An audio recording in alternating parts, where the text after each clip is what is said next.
So how much home can you afford? Does it make sense in purchasing in the market? Why should I even be thinking about buying a home? Today we're going to talk about why you should consider buying in this market and what can you afford.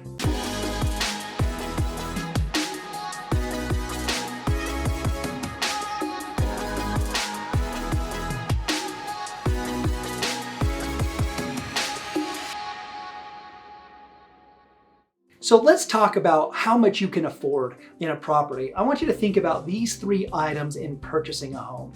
Number one is they look at something called your debt to income ratio. You'll sometimes hear the buzzword of a DTI, debt to income. And what they're doing is they're taking into account how much debt, how many monetary obligations that you have, a car, a boat, your items of debt. They could be credit card debt that's revolving that you just maybe haven't paid off. So they're going to look at that debt, and then they're also going to look at that income. And they're going to say, how much income do you have compared to your debt, and come up with a ratio. Now, let me just tell you a little secret. One of the things that I will tell you about loans is a loan officer will be very good in telling you these ratios that they kind of want to stick to, which is typically maybe a debt to income ratio around 30+%, meaning we don't want you to be in an obligation that's more than 30% of that income or the debt ratio. What I will tell you is this, the rule truly is they could go up to 50% of your income, but it depends.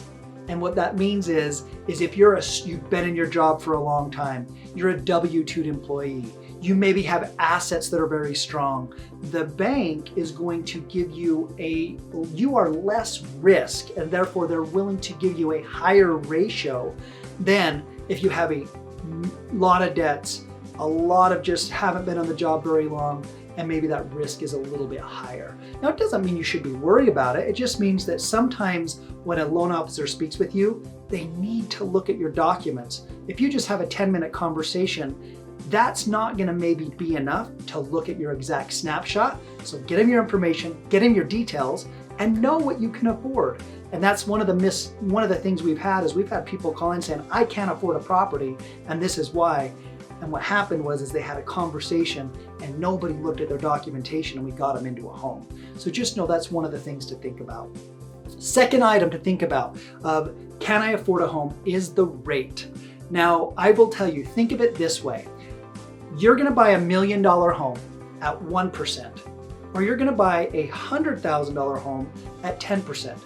Which is cheaper, which is more expensive? And the truth is they're exactly the same, because the terms are just as valuable as the price. So as the rates go up, your availability to afford a property is just a little bit less. As the rates go down, your availability to afford the home is a little bit higher. As a quick note, what happened in 2021 in the market when we had an accelerated growth, interest rates were super, super low. Therefore, the value could go up. It didn't mean that as the prices went up, is it fair to say that if the rates went up, the values went down because the affordability changed? And I would say absolutely. So just know terms are as valuable as price. When the rate adjusts, that will help you. That does make a difference of whether that you can afford a home or not. And we got to take that into account with our monthly payment. Finally, 3, does it make sense? Sometimes when we look at our income, we look at where we're at in life, we have to decide, does it make sense? For example, interest rates had recently made a small adjustment. That means that the payment is slightly more. So let's call it that adjustment in payment is going to be $200 more a month. $200. So many people, $200 a month is a lot to me. I mean, so many people will say, you know what?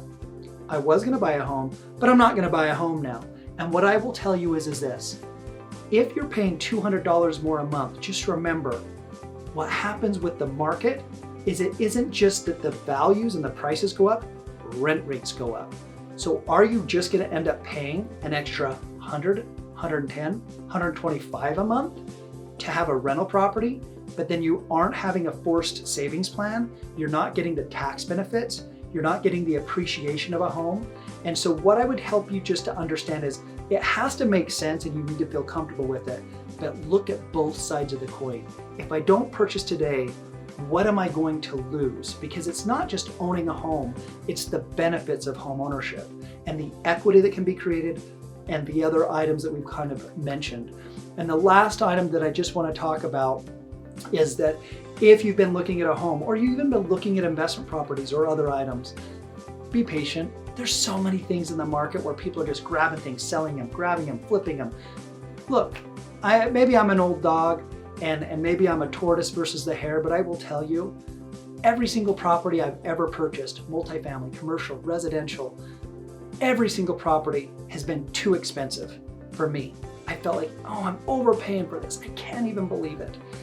Every property. And I will tell you, every property, even when the market went down, I was like, this property has to have two things, equity and cash flow. Just know if for some reason that property doesn't make sense, you're like, I gotta get out of town. I don't wanna be stuck with this. Let's look at what you could rent it for.